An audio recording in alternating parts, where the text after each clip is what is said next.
Yes, isang mapagpalang umaga po sa ating lahat. Alam nyo, ako po ay saksing buhay kung gaano at ano ang nangyayari sa bayan natin mula nung ako ay naging kapitan sa Barangay Batasan Hills, year 2002. Noon pa po talamak na ang problema sa peace and order. May korupsyon, pero narco-politics ang problema natin noon. Ang sindikato nagmumula sa maliit hanggang sa pinakamataas, general lang. At saksi rin po ko nung naging presidente 2016 ang ating minamahal na President Duterte kung paano niya binuwag ang walang leader, walang presidente na noon na naglakas loob na buwagin ang narco-politics natin noon. Bakit narco-politics noon? Ultimo sa barangay, ultimo patrolman na pulis, ultimo mayor, ultimo gobernador, ultimo mga congressman, ultimo mga senador. Involved lahat sa droga. Ilang presidente ang nag-try pero hindi sila naging successful.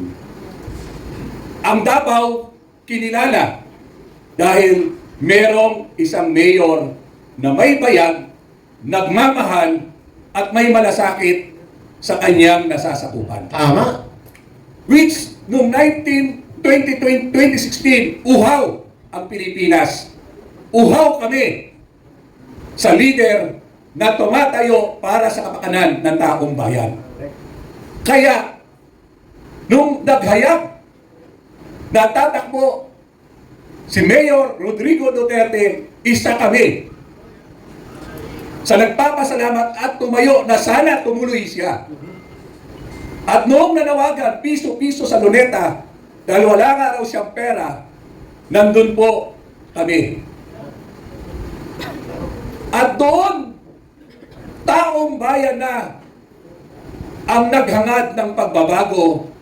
Walang pondo. Pero nakita niyo po, dahil may pahintulot sa Diyos, nanalo ang isang Rodrigo Duterte. Iyon! Palakpakan po natin ang tagumpay na yun na binanggit ni Tatay Rani. And the rest is history na. Pero ngayon, ang tunay nating kalagayan ng ating bansa, noon ang sindikato hindi umaabot sa Pangulo. Pwedeng negligence, takot ang Pangulo, kaya laganap ang krimen at droga noon. Dahil ang krimen ay drug-related po lahat yan. Eksakto. Pero ngayon, ang sindikato ay si Bongbong Marcos mismo. Sindikato ng gobyerno. Tama! Mas malala pa kaysa noong narco-politics. Ano? 4 na taon pa lang, magli5 taon na lugmok na tayo. Sakto. At bakit ngayon, ang tao para bang duwag? Para bang takot? Para bang bayad lahat? Dahil ang pinuno ng sindikato ay ang ating Pangulo. Ayun! Presidenteng sindikato! Kaya lahat ng departamento natin, sindikato na ang galawan. Manetagang. Ang Diyos na ang kumilos para imulat tayo sa tunay na sitwasyon ng administrasyong ito. Last year, mayabang na naghayag sa kanyang zona 5,000 plus flood control. Tapos na, accomplished niya. After 2 days,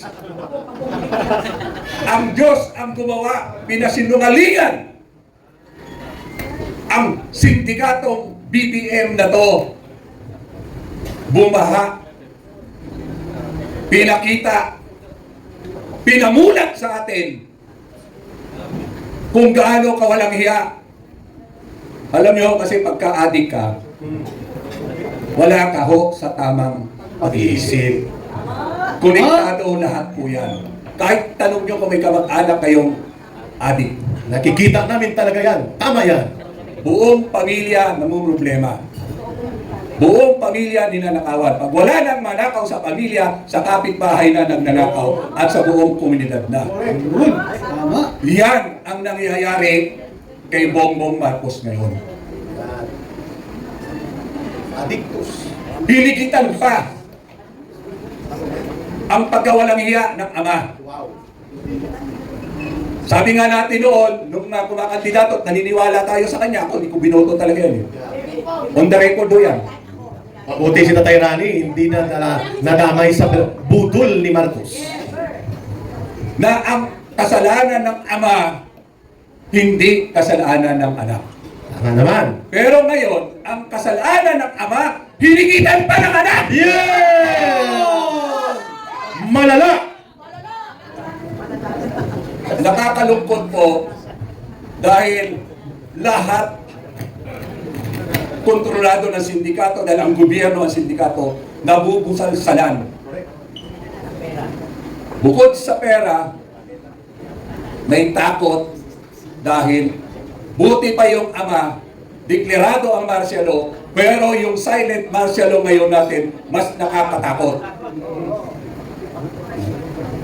Nakakalungkot dahil yung mga inaasahan nating activities, cancel lahat. Kaya nga, mabuti nandito pa tayo, Tatay Rani. Na lang, mayroon ng tampilan, mayroong kumparas at the rest ng kasama po rito, Tama. Yes. mayroon ho tayong pagmumulat. People's Zona. Yes, the people's zona. Tanong ko po sa atin, alam ko ho, majority rito mga senior citizen. Opo, medyo tayo. Yan po. Lumaban na kayo noon sa ama, Malapit-lapit na rin kami dyan. para bang nakakapagod ng lumaban pa sa mas walang hiyang anak. Oh, grabe po. Grabe. Terrible. Terrible. Wala ho ba tayong kamag-anak na pwede ho nating ayain sumama Dapat, yun. para matapos na po ang paghihirap ng bayang ito? Tama.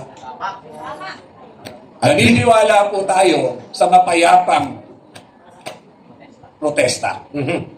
Dahil karapatan po natin yan, nandyan po yan sa saligang batas po natin. Kaya nyo pa bang maghintay ng another year? Ano?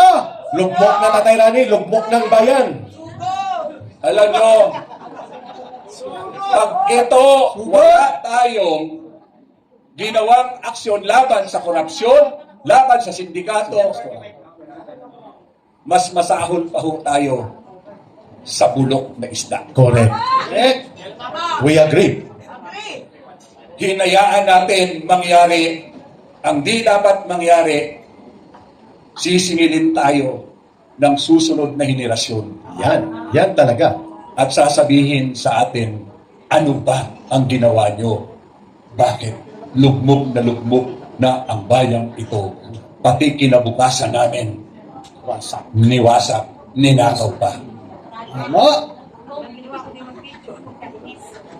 Ako, any moment, sabi nila, lalabasan ng waran. Oo, kinasuhan na rin si Tatay Rani. Oo, meron na. Sabi nila, any moment, i-disqualify din ako, perpetual disqualification, dahil sitting city councilor ako. Grabe. Pero, Eh, ang sasabihin ko lang sa kanila, Terrible. utang ina ninyo. Yes! Yeah! Yun! Yun! Laban pa rin! Utang ina mo. Malutong! Utang ina ninyo. Malutong! Yun! Kayo ang nagdahilan kung bakit nandito ako ngayon. Ayun! Yes! Yes. Sa Bisaya, yawa mong tanan, Yawa mong tanan. biguan na ko, di na ko Mahadlok. mahadlok o mawa ko sa kinabubutan na to. At kinabubutan ako Yan. na wala akong ginagawa at nakikita ko ang kawalang yan. Yun! Tama. Tama, Tatay Rani. Alam nyo, lahat tayo ay dapat magsakripisyo. Hindi para sa sarili natin, o hindi para sa mga anak natin. Para sa mga susunod na henerasyon, hindi tayo nakakahiya Dapat lang. na wala tayong ginawa, hinayaan natin na napastanganan tayo ng sindikatong gobyerno. Ayun! Ayun. Kaya po ako'y nananawagan sa ating lahat na nandito ngayon at lahat ng nakikinig. Ang bayang ito binigay sa atin ng ating Panginoon. Ang bayang ito mayaman. Ang bayang ito ay perlas ng silangawan. Pero nilalapastangan tayo ni Bongbong Marcos na under the influence of drugs. Yun. Sabi ng ate niya. Yes. Agree. Please do our duty. Yes. Hindi ako nananawagan ng himagsikan. Nananawagan ako, buksan natin ang isip natin at puso natin at buhayin natin na ako ay isang Pilipino. Ayun. Yun. Malinaw. Malinaw. Kanina ho, habang inaawit natin ito, maiyak-iyak po ako sa bawat kaaga ng kanta po yan. Sana po, iilan man tayo nandito ngayon, mag-multiply po tayo. Kung mahal natin ang susunod na henerasyon, kung mahal natin ang bayang ito, we have to act now na! Ayun na! Tatay Ayun Rani, na! please stay here sa stage. Samahan nyo kami, everybody, please stand up. Ingatan na huwag matapo ng sabaw. Kasi na-serve na. Ma'am Karen! Samahan kami ni Tatay Rani. Awitin po natin ang Pilipinas kung mahal sa si Karen Jones. Habang wala pa siya.